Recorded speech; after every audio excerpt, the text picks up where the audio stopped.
নেতা বদলায়, দল বদলায়, জন্ম নেয় নতুন দল, কিন্তু সাধারণ মানুষের ভাগ্যকে বদলায়। আশ্বাস আর প্রতিশ্রুতি ভিড়ে আমরা খুঁজব বাস্তবতার প্রতিফলন। আমাদের কাজ প্রশ্ন করা, দেশ ও মানুষের স্বার্থে প্রশ্ন করেই যাব। থাকবে মত এবং ভিন্ন মতের শ্রদ্ধা। বইটা সাবিকুনা সোনিকে যে মেরে ফেলা হয়েছে 2002 সালে, কি জন্য জানে? জাস্ট টেন্ডারবাজির জন্য ছাত্রদলের দুই গ্রুপের মধ্যে মারামারি, গোলাগুলি। একটা ছাত্রী সে ক্লাসরুম থেকে বেরিয়ে যাচ্ছে, তাকে গুলি করে মেরে ফেলা হলো।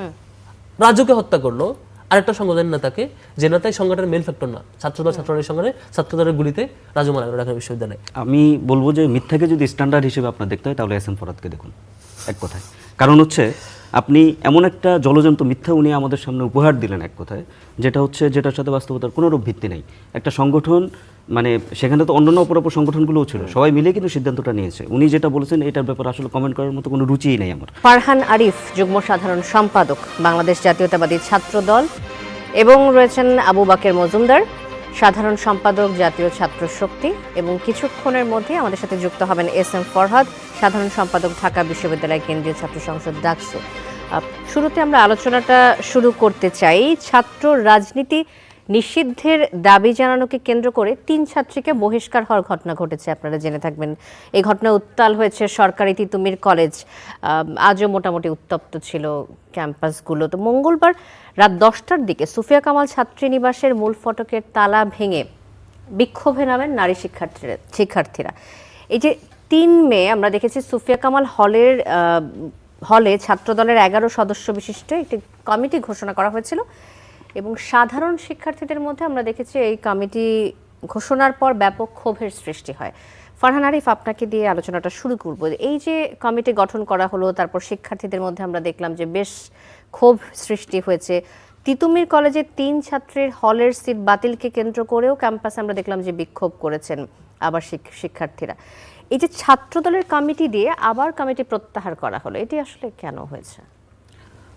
ধন্যবাদ আপনাকে, যারা আমাকে দেখছেন এবং সহ-আলোচক বাকের আছেন সবাই, যারা এবং শুভনন্দে যারা আছেন সবাইকে আমি ধন্যবাদ জানাচ্ছি আমাকে দেখার জন্য। আপনি যেটা বলছেন যে ছাত্র রাজনীতি প্রসঙ্গটা চলে এসেছে, যেহেতু কমিটির প্রসঙ্গটা এসেছে। একটা রাজনৈতিক সংগঠন হিসেবে, ছাত্র সংগঠন হিসেবে আমরা শিক্ষার্থীদের বিভিন্ন দাবি দেওয়া এবং শিক্ষার্থী কল্যাণ, শিক্ষার মান উন্নয়ন এবং শিক্ষার্থীদের স্কিল ডেভেলপমেন্ট, নানা ইস্যুতে আমরা কাজ করি। অন্যান্য ছাত্র সংগঠনগুলোও একই ধরনের এজেন্ডা নিয়েই কাজ করে সাধারণত। তো বাংলাদেশের রাজনীতিতে যেহেতু ছাত্র রাজনীতি একটা প্রথম দুয়ার রাজনীতিতে এন্ট্রি নেওয়ার, সেক্ষেত্রে ছাত্র সংগঠনের মাধ্যমে যেই নেতৃত্বটা বেড়ে ওঠে ছাত্র রাজনীতির মাধ্যমে, তারাই হচ্ছে প্রকৃত অর্থে মেধাভিত্তিক এবং সৃজনশীল রাজনীতির যেই ধারণাটা আছে সেটাকে লালন করতে সক্ষম হয় বলে আমরা মনে করি। তো এই সূত্র থেকে বাংলাদেশের প্রত্যেকটা শিক্ষা প্রতিষ্ঠানে আমরা আমাদের কমিটিগুলো দেওয়ার চেষ্টা করি, এবং সেই মতেই তিতুমির কলেজের যেই আমাদের একটা অলরেডি তিতুমির কলেজের আমার কমিটি আছে, এবং সেখানে যে হলগুলো কমিটি আছে সেখানেও এই কমিটিগুলো দেওয়া হয়েছে। তো স্বাভাবিকভাবে হল কমিটি দেওয়ার ক্ষেত্রে আমরা আমাদের সংগঠনের যেই নিয়ম আছে সেগুলোকে ফলো করে আমরা আমাদের কমিটিটা দিয়েছি। যে বিক্ষোভটা আমরা দেখেছি সেই বিক্ষোভটা এটা আজ থেকে শুরু হয়েছে ব্যাপারটা এমন না। এই বিক্ষোভগুলো আমরা 5ই আগস্টের যেই পট পরিবর্তন, জুলাই গণঅভ্যুত্থানের মাধ্যমে যেই পট পরিবর্তন হয়েছে, তারপর থেকে আমরা বিভিন্ন ক্যাম্পাসগুলোতে এই ধরনের প্রতিক্রিয়াগুলো আমরা দেখে এসেছি, এবং আমরা দেখেছি যে খুব অবাক বিষয়ে আমরা এটা লক্ষ্য করেছি যে যারা এই প্রতিবাদ বা বিক্ষোভগুলো যারা দেখিয়েছে তাদের সাথে পরবর্তীতে আমরা যে কোনো একটা সংগঠনের আমরা স্পেসিফিক্যালি বলতে গেলে ছাত্র শিবিরের সম্পৃক্ততা আমরা বিভিন্ন সময় পেয়েছি, মানে সাধারণ শিক্ষার্থীদের মধ্যে পেয়েছি। এখন তিতুমির কলেজে যেটা হয়েছে আমরা দেখেছি যে যারা এই বিক্ষোভে নেতৃত্ব দিয়েছে এবং যাদেরকে প্রশাসন বহিষ্কার করেছে, এই বহিষ্কৃতদের মধ্যে যারা ছিলেন তাদের একাধিকের ছবি আমরা দেখেছি যে এর 5ই আগস্টের আগে যে ছাত্রলীগ ছিল তখন তিতুমির কলেজে, তাদের নেত্রী, তাদের সাবিকুন নাহার একজন আছেন, উনি তিতুমির কলেজ ছাত্রলীগের একজন উপ সম্পাদক ছিলেন, উপসাংস্কৃতিক সম্পাদক ছিলেন। তার সাথে হাতে হাত ধরা, গলায় গলা মেলানোর ছবি আছে।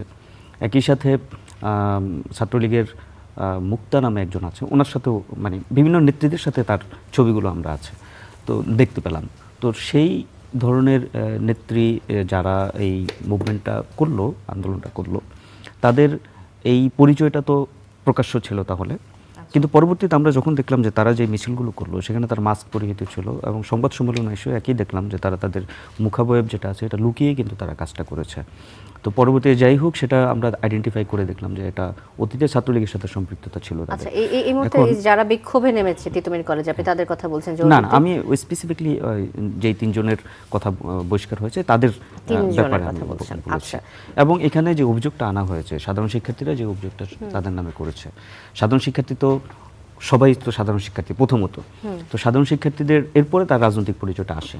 তো সাধারণ শিক্ষার্থীদের একটা অংশ তো এমনও আছে যারা হচ্ছে যাদেরকে তারা আগে একটা মিটিং রেখেছে এই প্রতিবাদের আগে, এবং সেখানে তারা প্রশাসনের যে ভাষ্য এবং সেই মতে এবং তাদের যে অভিযুক্তদের বিরুদ্ধে যারা ভিকটিম ছিল তাদের যে ভাষ্য, তাদের ভাষ্য হচ্ছে যে তাদের উপরে মানসিক এক ধরনের নির্যাতন চালানো হয়েছে, তাদের হুমকি ধামকি দেওয়া হয়েছে। এই ব্যাপারগুলো তারা ফুটেজ সহকারে প্রশাসনের কাছে দিয়েছে এবং প্রশাসন সে মতো ব্যবস্থা গ্রহণ করেছে। এখানে তো পরবর্তীতে এটা তাদের আন্দোলনের সূত্র। এখন এই বিষয়ে আসলে প্রশাসন এবং তাদেরই এটা ডিল করতে হবে। আমরা আমাদের সংগঠনের যে কার্যক্রম সেটা আমরা আমাদের মতো করে চালিয়ে যেতে হবে এবং আমরা চাইবো যে হল কমিটিগুলো দেওয়া হচ্ছে যে ছাত্রী হল কমিটি আবার প্রত্যাহার করাটা মানে এটা কি আসলে আপনাদের সিদ্ধান্ত পরিবর্তনের কোনো এটা নির্দেশনা এরকম এসেছে কিনা সেটা যদি এটা দিক নির্দেশনা আমাদের কাছে এভাবে আসেনি। ব্যাপারটা হচ্ছে যে যেহেতু এক ধরনের একটা উদ্ভূত পরিস্থিতি তৈরি হয়েছে, তো সেই পরিস্থিতিতে আমরা সকলের মত এবং পথকে সম্মান প্রদর্শন করে আমরা আমাদের কমিটিটির কার্যক্রম আপাতত করেছি। কিন্তু এটার অর্থ এটা নয় যে এই রাজনীতিটা চলতে দেওয়া যাবে না। আমি মনে করি যে রাজনীতির যেই দ্বার আছে এটা উন্মুক্ত করে দেওয়া উচিত এবং প্রত্যেকটা মেধাবী এবং সৃজনশীল যারা আছেন, মানে শিক্ষার্থী যারা আছেন, যারা মেরিট ভিত্তিক মেধাভিত্তিক বাংলাদেশ চান এবং যারা বাংলাদেশের প্রোগ্রেসটা চান, তাদের সবারই রাজনীতিতে আরও মানে আন্তরিকভাবে রাজনীতিতে তাদের পদার্পণ করা উচিত বলে আমি মনে করি। আচ্ছা, আবার আসবো আপনার কাছে ফারহান আরিফ।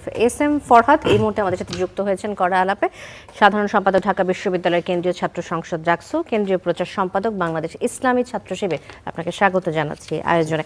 আমরা যে বিষয়টা নিয়ে আলোচনাটা শুরু করেছি, ফারহান আরিফ কথা বলছিলেন সরকারি তিতুমির কলেজে 3 ছাত্রীর হলের সিট বাতিলকে কেন্দ্র করে রাতে ক্যাম্পাসে বিক্ষোভ করেছে আবাসিক ছাত্রীরা। বিক্ষোভকারীরা দাবি করেছেন যে সুফিয়া কামাল হলে ছাত্র রাজনীতি নিষিদ্ধের দাবি তোলায় 3 ছাত্রের সিট বাতিল করে হল ত্যাগের নির্দেশ দিয়েছেন প্রশাসন। বিক্ষোভকারীদের পক্ষে সংবাদ ব্রিফিংয়ে এক ছাত্রী বলেছেন যে 3 জন ছাত্রীর হলের সিট বাতিল করা হলো, আমরা এর প্রতিবাদ জানাচ্ছি এবং এখানে একটাই দাবি, সাধারণ শিক্ষার্থীরা কোনো ধরনের রাজনীতি এই হলে চায় না। ছাত্রদল নয়, ছাত্র শিবির না, ছাত্র শক্তি না, কোনো ধরনের রাজনীতি চায় না। এখন এস এম ফরহাদ, আপনার কাছে প্রশ্নটা হচ্ছে, হলে ছাত্র সংগঠনের কমিটি দেওয়ার বিরুদ্ধে শিক্ষার্থীদের এই অবস্থানকে ছাত্র শিবির সমর্থন করে কিনা, এই বিষয়ে ছাত্র শিবিরের অবস্থান কি? দুটো ব্যাপার, একটা হচ্ছে রাজনৈতিক কোন রূপ আপনি এখানে চান, যে রূপ ছাত্রদল প্র্যাকটিস করে সেই রূপ হল না, পুরো বাংলাদেশের রাজনীতি আমি চাই না যে রাজনীতি ছাত্রদল প্র্যাকটিস করে। আবার যেই রাজনীতিটা শিক্ষার্থীদের জন্য আসলে কল্যাণকর সেটা প্রত্যেকটা জায়গায় হওয়া দরকার, যেটা আমরা ক্যাম্পাস পরিসরে গত 5 আগস্টের পর থেকে একটা স্ট্যান্ডার্ড রূপ দেখানোর পরে রাজনীতির ব্যাপারে যে ভয় ছাত্রলীগ তৈরি করে দিয়েছিল সেটা কেটে বরং রাজনীতির ব্যাপারে একটা আগ্রহ তৈরি হয়েছে। ছাত্রদল ঠিক ব্যতিক্রমটা করছে। আমি সেই আলাপে যাবো নিশ্চয়ই। ওনার একটা ভুল তথ্যের একটা রিপ্লাই, উনি যে বলছিলেন যে শিক্ষার্থীরা যারা আন্দোলন করেছে কমিটির বিরুদ্ধে তারা নাকি সব গুপ্ত, ছাত্রলীগ আদার্স বেশ কিছু বলেছে। আপনি রিপোর্ট দেখবেন, দফতর সম্পাদক তাদের কমিটি দুটি বিষয় বলেছেন, আমি ওটা মনে করি আপনি যেহেতু তখন ছিলেন না। সাধারণ শিক্ষার্থীরা ছাত্র শিবিরের সাথে সম্পৃক্ত যারা আন্দোলন করছে এটি বলেছেন এবং যে 3 জন আমি সম্ভবত এটা বলিনি। আমি বলেছি যে তারা যখন সম্মেলন করেছে তখন তারা তাদের মুখ ঢেকে রেখেছিল, এখানে কোনো সংগঠনকে বলা হয়নি। আর আমি বলেছি সেটা হচ্ছে যারা এখানে যাদেরকে বহিষ্কার করা হয়েছে, যে 3 জনকে বহিষ্কার করা, তাদের সাথে ছাত্রলীগের নেত্রীদের বিভিন্ন সময় ছবি পাওয়া গেছে। আমি আপনাকে দেখাতে পারবো। আমি আমার রিপ্লাই যাই নিশ্চয়, আমি মনোযোগ দিয়ে শুনেছি, যদিও ওই পাশে ছিলাম। সেটি হচ্ছে আন্দোলনে যারা শিক্ষার্থীরা মিছিল করছে সেখানে দেখলাম তাদের কমিটির দফতর সম্পাদক শিখা আক্তার, তিনি ওই কমিটি থেকে পদত্যাগ ঘোষণা দিয়ে তিনি রাজনীতির বিরুদ্ধে স্লোগান দিলেন। তারপর সাংগঠনিক সম্পাদক নাইমা নাজদিন তার কমিটির, ওনারাই কমিটি দিয়েছে, সেখান থেকে পদত্যাগ করেন। এরকম হারে মানে ক্রমানুসারে একে একে পদত্যাগ করছেন পোস্টেড নেতারা, যাদেরকে তিনি তারা বলছেন আমাদের নাম কেন যেন চেয়েছিল, কমিটিতে বসিয়ে দিয়েছে। কেউ বলছেন আমি জানি না আমার নাম বসিয়েছে। রিপ্লাই যাই হোক, ওনার কমিটিতে অ্যানাউন্সড ব্যক্তিরা তারাই গিয়ে সেই মিছিলে লিড দেন এবং ছাত্র রাজনীতিবিদদের রোল প্লে করলেন। এখন কিউরিয়াসিটি আমার যেটা জাগে সেটা হচ্ছে কেন। আমি আজকে প্রথম আলো পত্রিকা পড়ছিলাম, আমি আপনার রিপ্লাই প্রথম আলোর প্রথম পেজে দিল হচ্ছে মিলেমিশে চাঁদাবাজি মিরপুরে কারা করছে। আমি যদি একটু সাম আপ করি, সেখানে হচ্ছে মোটামুটি তারা শুধু মিরপুর অঞ্চলটাকে আপনার অলমোস্ট 60টা অঞ্চলে ভাগ করছে, ভাগ করে তারপর 150টা স্পটে ভাগ করছে। দেখেন একটা স্ট্রাকচার ডেভেলপ করছে। কিসের স্ট্রাকচার? চাঁদাবাজির স্ট্রাকচার। সেখানে গাবতলী বাস স্ট্যান্ড, অটোরিকশা, বিদ্যুৎ লাইন, গ্যাস লাইন, পোশাক কারখানা। কেউ একটা বাড়ি তৈরি করতে গেছে, সেখানে 50 লাখ টাকা দাবি করা হয়েছে যে এটা না দিলে 3 দিনের মধ্যে মারে ফেলবো। এবং এই চাঁদাবাজির তালিকা পুলিশ একটা করছে, তালিকা করে তাদের কাছে উল্টো পাল্টা টাকাও নিচ্ছে। এই একটা রূপ। আপনি একটা ছোট্ট দোকান দিবেন, রিপোর্টে স্পষ্ট আসছে, একটা ছোট রাস্তায় দোকান দিচ্ছেন, সেই দোকানে যদি ছোট্ট দোকান হয় 100 টাকা, একটু মাঝারি হলে রাস্তার পাশে ফুটপাতে হলে 300 টাকা। আবার যদি একটা লাইট লাগান তাহলে 50 টাকা, যদি 2টা লাগান 100 টাকা। এইভাবে করে পার ডে কোটি কোটি টাকা চাঁদাবাজি হচ্ছে। কারা? আমাদের ছাত্রদলের ভাইয়ের নেতারা, ছাত্রদের নেতারা। এভাবে যখন চাঁদাবাজির স্ট্রাকচার ডেভেলপ করে আপনি চাঁদাবাজি করেন, সেটা যখন দেখে যে শিক্ষার্থীরা রাজনীতি মিনস হলো আপনি কমিটি দিবেন, কমিটি মানে চাঁদাবাজি করা। আমি অবাক হইলাম। আমি আগে ভাবতাম পার্সোনালি যে ছাত্রদল মানে হলো বাইরে চাঁদাবাজি করে, এটা রিনাউন্ড স্বীকৃত হইতে পারে, ওয়েল এটা আপনাদের অধিকার ক্ষমতায় আসছেন, চাঁদাবাজি করতে পারেন। পরে দেখলাম না, শুধু সেখানেই করেন না, নিজের দলের কাছে চাঁদাবাজি করেন। পরে কমিটি দেওয়ার পরে কি হলো, লোকজন স্লোগান দিচ্ছে চাঁদা লাগলে চাঁদা দেয়, নতুন করে কমিটি দেয়, জায়গায় জায়গায় স্লোগান দিচ্ছে ছাত্রদলের পোস্ট না পাওয়া নেতারা। তার মানে তারা মিন করছেন যে আপনারা নেতারা চাঁদা বাইরে থেকে নেন না, কমিটি দেওয়ার জন্য চাঁদা নেন। তো অন্তত রেহাই দিতে পারতেন কমিটির লোকজনকে, যে কমিটি না দিলেও চাঁদা নেন না অন্তত। তো এই যে চাঁদার মানে স্ট্রাকচার ডেভেলপ করা, অঞ্চল জোন ভাগ করে, পার লাইট, পার চাকা, পার খাম্বা, পার খুঁটি, এভাবে 100 টাকা, 50 টাকা, 30 টাকা পার লেগুনায়। আমি রিপোর্ট দেখলাম যে একটা মোড়ে, পল্লবীতে শুধু একটা মোড়ে 80 লক্ষ টাকা তোলা হয় পার ডে, মানে পার লেগুনা। এই মোড় যত লেগুনা ক্রস করবে 300 টাকা করে পার লেগুনা। আরেক জায়গায় বালুর ট্রাক যায়, পার ট্রাক 1000 টাকা। একটা ট্রাক এই যদি ক্রসই করে, বালুর ট্রাক বা হচ্ছে যে কোনো ট্রাক। আচ্ছা, আপনি আমার প্রশ্নে চলে আসেন। এই যে ক্যাম্পাসের যে পরিস্থিতি, আমরা তো চাঁদাবাজির কথাটা শুনলাম, নিশ্চয়ই তার কাছ থেকে শোনার চেষ্টা করব যে পদ নেওয়ার পরে ফারহান আরিফ নিশ্চয়ই এটার উত্তর দিতে পারবেন। পদ নেওয়ার পরে আসলে এই ধরনের চাঁদাবাজি হচ্ছে কিনা এবং এটার উত্তর কি দেবেন সেই বিষয়টিতে আসবো। এস এম ফরহাদ, আপনি যদি বলেন যে কমিটি দেওয়ার বিরুদ্ধে শিক্ষার্থীদের এই অবস্থানকে, ছাত্র শিবিরের অবস্থানটা যদি আপনি একটু ব্যাখ্যা করেন, সাধারণ শিক্ষার্থীরা যে কমিটি যাচ্ছে না। জি, আমি সেটা বলছি যে ছাত্র দলের এই রাজনৈতিক যে স্ট্রাকচার, এটা শুধু সেখানে না, পৃথিবীর যে কোনো প্রান্তে এই রাজনীতি হোক, আমি এটার বিরুদ্ধে। আবার ছাত্র রাজনীতির যেই সুন্দর স্ট্যান্ডার্ড সব জায়গায় প্র্যাকটিস, এটা আমি চাই। ছাত্রদলকে বলবো যে ছাত্রলীগের কারণে সব জায়গায় ছাত্র রাজনীতি সবাই ভয় পাইছে। আমরা কিছু সংগঠন অন্যরা চেষ্টা করছি একটা স্ট্যান্ডার্ড জায়গায় একটা রূপরেখা প্রণয়ন করতে, যাতে শিক্ষার্থীরা আগ্রহী হয়। আপনারা আবার যে ভয় তৈরি করছেন, এমন ভয় তৈরি করছেন যে বেচারা, যে আল্লাহর বান্দাকে হচ্ছে আপনি দপ্তর সম্পাদক বানাইছেন এই কমিটিতে কয়েকদিন আগে, যাকে সাংগঠনিক সম্পাদক বানিয়েছেন নাইমা নাজদিন, শিখা আক্তার, তারা নিজেরাই পদত্যাগ করলো। সেই শাখার নেত্রীরা নিজেরাই স্লোগান দিল আমরা রাজনীতি চাই না। তাহলে বুঝেন কি ব্যাপারটা, কিরকম একটা ভয় তৈরি করছেন। এরকম এই কালচারটা আমি যখন আমরা একটা সময় আসবে, হিস্ট্রিতে একটা টাইম আসবে সামনে ভবিষ্যতে, সেটা হচ্ছে সকল ছাত্র সংগঠন মিলে ছাত্রদলকে অভিযুক্ত করবে তোমাদের কারণে ছাত্র রাজনীতির বিরুদ্ধে একটা আজকে আওয়াজ। আপনারা যেসব জায়গায় শিক্ষার্থীরা আপত্তি করছে সেখানে শিক্ষা প্রতিষ্ঠানে আপনারা কমিটি দিচ্ছেন না, আপনাদের আমাদের পলিসি হচ্ছে যেখানে শিক্ষার্থীরা আপত্তি করছে, আমরা প্রাইমারি চেষ্টা হচ্ছে আমাদের রাজনীতির স্ট্যান্ডার্ড রূপটা আমরা দেখাবো। এবার শিক্ষার্থীরা আমাদেরকে ওয়েলকাম করলে তারপর কমিটি দেবো। ওয়েলকাম করার আগ পর্যন্ত আমাদের স্ট্যান্ডার্ড প্র্যাকটিসটা স্ট্যান্ডার্ড রূপে দেখিয়ে তারা কনভিন্স হওয়ার আগ পর্যন্ত আমরা আরবিতে কিছু করতে চাই। ওই ক্যাম্পাসে দিচ্ছেন না, ওই ক্যাম্পাসে দিচ্ছেন, এবং যে ক্যাম্পাসে শিক্ষার্থীরা ওয়েলকাম জানাচ্ছে সেখানে ক্যাম্পাসে দিচ্ছেন। তো তাহলে আমার কথাটা হচ্ছে যে শিক্ষার্থীদের দাবির প্রতি শ্রদ্ধা জানিয়ে আপনারা করছেন, খুবই ভালো কথা, কিন্তু একই দেশে একই সংগঠনের দুই রকম নীতি কি থাকতে পারে কিনা? নিশ্চয় থাকতে পারে। নীতি একটাই, যে ওই রিজিয়নে শিক্ষার্থীদের সাথে আমাদের কানেক্ট ফিল করানো, আমার কর্মসূচি কন্টিনিউ করা, শিক্ষার্থীরা কানেক্টেড হয়ে একটা নির্দিষ্ট রেঞ্জে গেলে আমি যখন দেখবো শিক্ষার্থীরা আমাকে ওয়েলকাম করছে, পরিবেশটা তৈরি হয়েছে, বাকি সংগঠনের কাজ করার মতো একটা পরিবেশ ডেভেলপ হয়েছে, আমি কমিটিতে যাব। পলিসি সেম, পলিসি সেম, প্রত্যেকটা জায়গায় সেম পলিসি। আমি কাজ স্টার্ট করতে চাই প্রত্যেকটা জায়গায়, আমি এই জনপদের প্রত্যেকটা শিক্ষা প্রতিষ্ঠানে আমি পৌঁছাতে চাই, একটা ভালো রূপ নিয়ে, সুন্দর একটা স্ট্যান্ডার্ড কর্মসূচি নিয়ে কর্মসূচি পৌঁছাতে চাই। কিন্তু ওই যে মুশকিল হচ্ছে, মসিং হলে দেখছেন না কালকে কি হয়েছে, যে বা কয়েকদিন আগে ছাত্রদলের সভাপতি সেক্রেটারি ঢাকা ইউনিভার্সিটি দেখলাম যে কাগজপত্র নিয়ে মোটামুটি কিছু ফটো ঝলকানি দেখায় চলে গেল, যে ছাত্রলীগ এখন অমুক দল করে, এইসব কারণ দেখে ঝলকানি দেখাইলো। তারপর মসিং হলে শিক্ষার্থীরা কয়েক দফা আক্রমণ করলো। একটা শিক্ষার্থী তার কানের পর্দা ফাটিয়ে দেওয়া হয়েছে শাহবাগ থানার ভিতরে, সেটা ব্যানার টাঙ্গিয়েছে, ব্যানার কেন টাঙ্গালো, ব্যানার ছিঁড়ে ফেলা হলো 1 2 3 তিন দফা ব্যানার ছিঁড়ে ফেলা হলো। আবার যখন লাগাতে গেলো তার উপর আক্রমণ করা হলো। এটা কেন জানেন? কারণ হচ্ছে তাদের মনে বড় হতাশা, পলাশী মোড়, শাহবাগ মোড়, আশপাশের লেগুনা সেন্টার, আজিমপুর মোড়, এখান থেকে চাঁদাবাজির ভাগ ভাইরা পান না। ডাকসু আছে, অন্যান্য সংগঠন আছে, আমাদের এখানে চাঁদাবাজি পান না। এই যে মিরপুরে যেমন কোটি কোটি টাকা দিনে তুলছে, রিপোর্টে যেটা আসছে, তারা চাইলে পলাশী, শাহবাগ, আজিমপুর হলগুলোর দোকান, হলগুলোর ক্যান্টিন, হলগুলোর টেন্ডারবাজি বা আরো যা যা আছে এগুলো যদি করতে পারতেন চাঁদাবাজি, তাহলে ওনাদের মনটা খুশিতে ভরপুর হয়ে যেত। এখন করতে পারছেন না, দোষ আমাদের, যত দোষ নন্দ ঘোষ এই টাইপের হয়ে যাচ্ছে। এস এম ফরহাদ, আবার আসবো আপনার কাছে। আবু বাকের মজুমদার, যে চাঁদাবাজির অভিযোগটি করছেন এস এম ফরহাদ ছাত্র দলের বিরুদ্ধে, এই বিষয়ে আপনার মন্তব্য শুনতে চাইবো, এবং সেই সাথে এই যে হলে ছাত্র রাজনীতি নিষিদ্ধের দাবি জানানোকে কেন্দ্র করে 3 ছাত্রীকে বহিষ্কারের ঘটনা, শিক্ষার্থীদের এই যে দাবি, এটিকে আসলে অযৌক্তিক কিনা, দুটি বিষয়ে যদি বলেন। আচ্ছা, এখানে আপনি যে দুটি বিষয়ে প্রশ্ন করেছেন, সেই দুটি বিষয়ের প্রশ্ন উত্তর দিতে গেলে একটু আমাদের পিছনে যেতে হবে। বিশেষ করে জুলাই আগস্টের মধ্য দিয়ে যে পট পরিবর্তন হয়, সেই পট পরিবর্তনের পরে ক্যাম্পাসগুলোতে আপনার শিক্ষার্থীরা নানা ধরনের মন্তব্য করা শুরু করে, আসলে তারা কেমন ক্যাম্পাস চায়। সেই মন্তব্যের মধ্যে কেউ ছাত্র রাজনীতি চায়, কেউ চায় না, এ ধরনের একটা সংমিশ্রণের আলাপ উঠেছিল। তবে যখন বিশ্ববিদ্যালয়ের প্রশাসন আপনার ছাত্র সংগঠনগুলোকে এই সময় কিন্তু ইনভাইট করে, যার চলো আমরা বসি এবং আমরা কিভাবে একটা ক্যাম্পাসের রাজনীতি হবে সেই বিষয়ে আমরা আলোকপাত করি, একটা সংস্কার প্রস্তাবনার দিকে যাই। কিন্তু সেই সময় সেই যে প্রেক্ষাপট ছিল, সেই প্রেক্ষাপটে অনেকগুলো মিটিংয়ে আমি নিজে সংযুক্ত ছিলাম।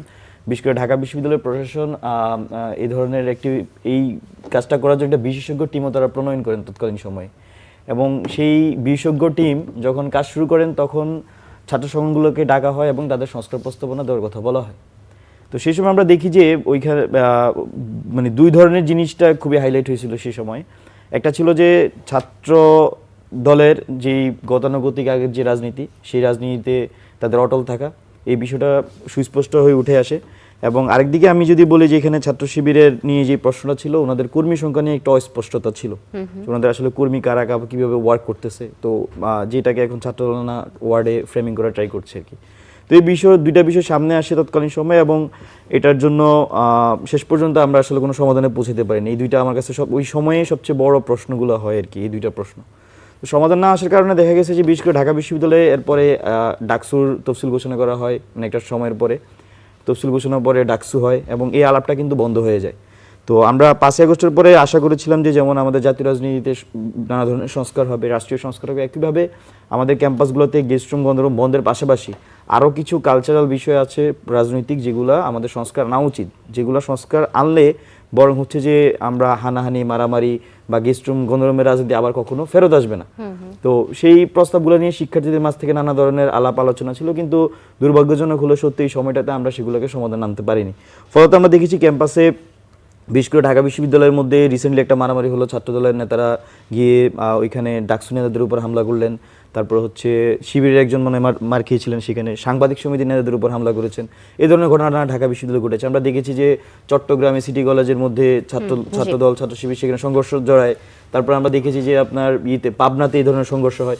তো 5 আগস্ট পরবর্তী সময়ে এই ধরনের ঘটনাগুলো কিন্তু ঘটছে, বিশেষ করে ছাত্ররাজনীতিকে কেন্দ্র করে।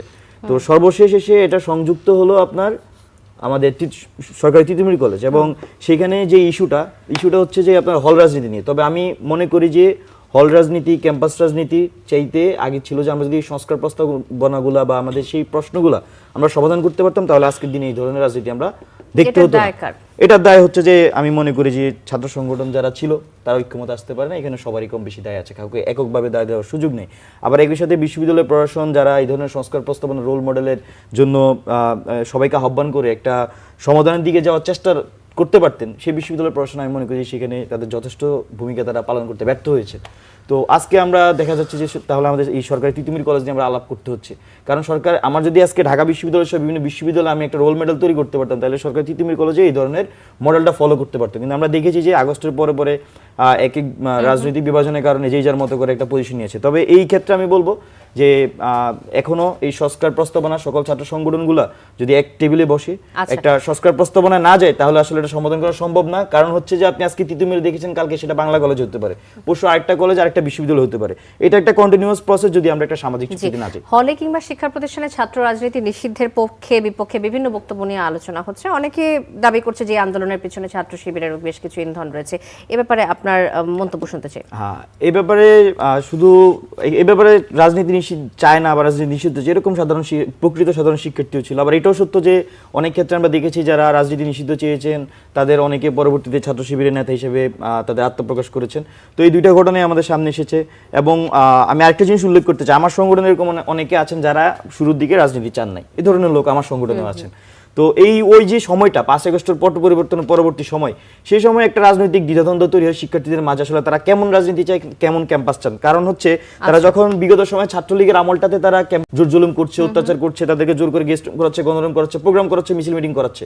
তো সেই যে সেই ট্রমা থেকে শিক্ষার্থীরা অনেকেই সেই সময়ে তারা রাজনীতি নিষিদ্ধ চেয়েছেন। কিন্তু পরবর্তীতে আমরা দেখেছি যে শিক্ষার্থীরা এই রাজনীতিদের মধ্যে যারা ইতিবাচক রাজনৈতিক প্রতিযোগিতা করছেন তাদেরকে কিন্তু সাধুবাদ জানিয়েছে, তাদের কমিটিতে তারা আসছে। কিন্তু প্রবলেম হচ্ছে এই যে আমরা ছাত্র সংগঠনগুলো ক্যাম্পাসগুলোতে রাজনীতি করছি, আসলে আমাদের কতটুকু বাউন্ডারি থাকবে, আমরা কোন পয়েন্টে গিয়ে আসলে থামবো, কোন পয়েন্টে গিয়ে আমরা আলোচনার টেবিলে বসবো, কোন পয়েন্টে গিয়ে আমরা বিশ্ববিদ্যালয় প্রশ্ন আমাদের সমাধান করবে, এই সমস্যাগুলো, এই প্রশ্নগুলো কিন্তু আমরা সমাধান করতে পারি। আবু বাকের মজুমদার, আবার আসবো আপনার কাছে। ফারহান আরিফ, বেশ কয়েকটি অভিযোগ এসেছে, আমরা শুনলাম যেটা এস এম ফরহাদের কাছ থেকে, চাঁদাবাজি নিয়ে একটা অভিযোগ আপনি শুনলেন এতক্ষণ।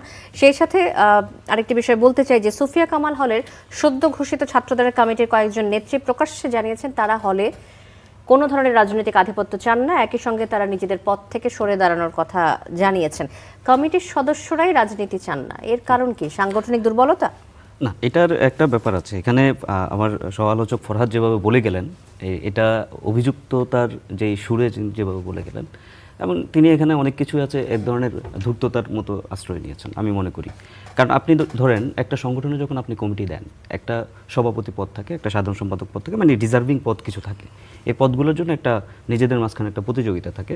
প্রতিযোগিতার অংশ হিসেবে দেখা যায় যে আমার পদ তো একটা, আমি তো দুজনকে দিতে পারতেছি না, তখন একজনকে দিতে হয়। তখন সংক্ষুব্ধ ব্যক্তি এই ধরনের ঘটনা ঘটাতে পারে। যে ধরনের আমরা বিভিন্ন জায়গায় যখন আমাদের সংগঠন, যখন আমরা এই কাজগুলো করি, কমিটিগুলো দেই, তখন বিভিন্ন জায়গায় বিক্ষোভটা হয়। কেন আপনি বলছিলেন যে যারা কমিটিতে পদ পায় না তাদের কথা বলছিলেন, আমি তো পদ পায় না প্লাস হচ্ছে করতে চাই কমিটিতে পদ পেয়েছে, রাইট, আমি সেটাই বলি। ধরুন আপনি সভাপতি পদ চেয়েছেন, কিন্তু আপনি হয়েছেন সাংগঠনিক সম্পাদক বা আপনি দপ্তর সম্পাদক হয়েছেন, আপনি মনে করেন যে না আমার সাথে আমি ওটার মানে এলিজিবল, তখন সে হয়তো সংক্ষুব্ধ হয়ে তখন সেই পদ থেকে পদত্যাগ করে। এই ধরনের ঘটনা শুধু এটা যে নতুন ঘটেছে ব্যাপারটা এমন না, বিভিন্ন জায়গায় ঘটেছে। আর একজন মানুষকে, একজন শিক্ষার্থীকে বা একজন নেত্রীকে সাংগঠনিক সম্পাদকের মতো একটা দায়িত্বশীল জায়গাতে পদ দেওয়া হয়েছে, এটা কিন্তু খুবই, ছাত্রদলের এটা কিন্তু খুবই গুরুত্বপূর্ণ একটা পদ। দপ্তর সম্পাদক খুবই গুরুত্বপূর্ণ পদ, তার সাথে কথা না বলে এই পদ দেওয়া হয়েছে, এটা হতে পারে না। এবং এগুলো হয়ও নি, মূলত তাদের সাথে কথা বলে কাউন্সিলিং করে কিন্তু তাদেরকে কমিটিতে রাখা হয়েছে। যেটা হয়েছে সে তার ডিজার্ভিং পদটা পায়নি, যে কারণে সে সংগঠনের বিরুদ্ধে অবস্থান নিয়েছে এবং উদ্ভূত পরিস্থিতি তৈরি হয়েছে, যেটার কারণে হয়তো আমাদেরকে ফার্দার ডিসিশন নিতে হয়েছে। এটা হলো তিতুমিরের কমিটির ব্যাপারটা। এখানে আমার কমিটির লোকজনের রাজনীতি চায় না, ব্যাপারটা আসলে এমন না।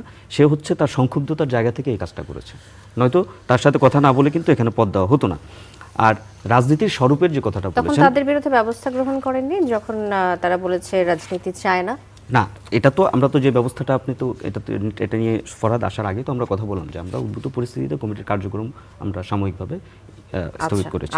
আর রাজনীতির যে স্বরূপ নিয়ে কথা বলেছেন, যে ক্যাম্পাসে কোন ধরনের রাজনীতি আমরা চাই এবং সেই অনুযায়ী আমরা হচ্ছে কমিটির দিকে যাব। ওনারা যে পলিসিটা কথা বললেন, আমরা কিন্তু এটা মোটামুটি মোরালেস সব জায়গায় সমান। যেমন আমি ছাত্রদল 5 আগস্টের পট পরিবর্তনের পর বিভিন্ন জেলাগুলোতে বিভিন্ন 38টি টিম গঠন করে বিভিন্ন শিক্ষা প্রতিষ্ঠান এবং বিভিন্ন জেলাভিত্তিক যে শিক্ষা প্রতিষ্ঠান, স্কুল কলেজগুলো আছে, সেগুলোতে আমরা কাজ করেছি।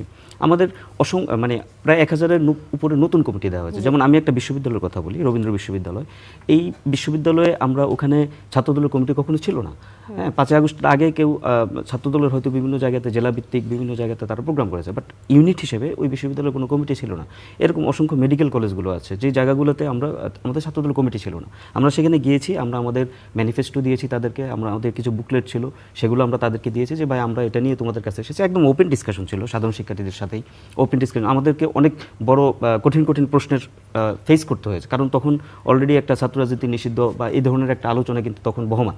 তো সেই সময় আমরা সেই প্রশ্নগুলো উত্তর তাদেরকে দিয়েছি। অনেকে স্যাটিসফাই হয়েছে, অনেকে হয়নি। যারা হয়েছে তারা আমাদের সাথে এসেছে, যারা হয়নি তারা আসেনি। এবং আলটিমেটলি আমরা কিন্তু 1-1.5 বছর এভাবে কাজ করার পরে কিন্তু আমরা একটা কমিটির ফরম্যাটে গিয়েছি।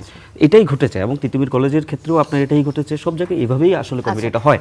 তো রাজনীতির স্বরূপে আমরা যেটা বললাম যে ইতিবাচক রাজনীতির কথাই সবাই বলে, আমরাও ইতিবাচক রাজনীতির কথা বলি, আমরাও ইতিবাচক রাজনীতির কথা, কিন্তু মানুষের আপনি একটা কিছু নেচার আছে, যেমন আমি প্রায় এই কথাটা বলি, যেমন জন হবস এবং জন লক তারা কি বলেন যে human nature is combined with greed, ক্রাইভেন্স অ্যান্ড এটসেট্রা, মানে তার ভিতরে এক ধরনের লোভ, লালসা, হিংসা, পাওয়ার এক্সারসাইজ করা, এই জায়গাগুলো তার ভিতরে থাকে।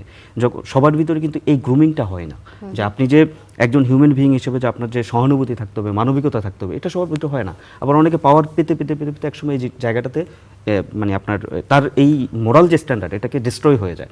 তো সেই জায়গাতেই অনেকের ক্ষেত্রে আমরা তো দেখেন ছাত্রদল তো কোনো সংগঠনকে বলছে না যে তার মূলনীতিতে এটা নাই যে চাঁদাবাজি করে, এটা তো আর কোনো মূলনীতি না, তার মূলনীতিতে নাই যে অমুকে গিয়ে ধোলাই মারো, এটা তো মূলনীতি না। রাজনীতিতে একটা স্ট্যান্ডার্ড আছে, সেই রাজনীতিটা তো সে করবে, সেই বাণীটা নিয়েই কিন্তু আমরা যাই, আমরা শিক্ষা ঐক্য এবং প্রগতির কথা বলেই কিন্তু সাধারণ শিক্ষার্থীদের কাছে যাই। এবং তারা যখন এই আহ্বানে এসে আমাদের সাথে কাজ করে, একসময় সে তার ওই যে হিউম্যান নেচারের যেই প্রবণতা, সেটার জায়গা থেকে সে অনেক রকমের খারাপ কাজে জড়িত হয়ে যেতে পারে।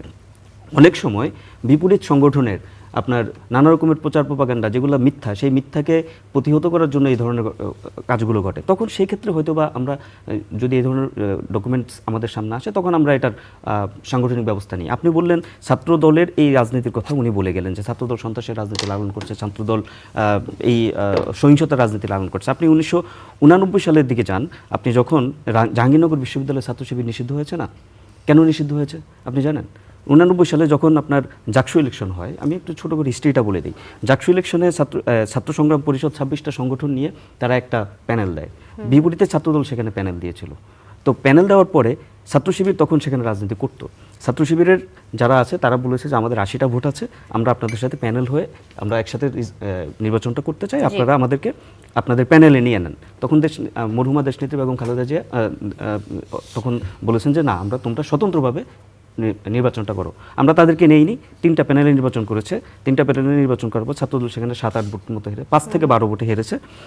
ছাত্র শিবিরের 80টা ভোটের কথা তারা উল্লেখ করেছিল, কিন্তু ছাত্র শিবির 25টা ভোট তখন তারা ক্যারি করেছে। এখন প্রশ্ন হচ্ছে, তখন তাদের সাথে এটা নিয়ে বাকবিতণ্ডা হলো যে তাহলে তোমাদের বাকি ভোটগুলো কোথায় গেল? ছাত্র সংগ্রাম পরিষদে দিয়ে দিয়েছো, নয়তো 5-7 ভোটে তো আমরা হারি না, যে এই ভোটগুলো যদি এখানে আসে। তারা নিজেরাও কিন্তু তাদের 80 ভোটের 25 ভোট পেয়েছে, পায়নি।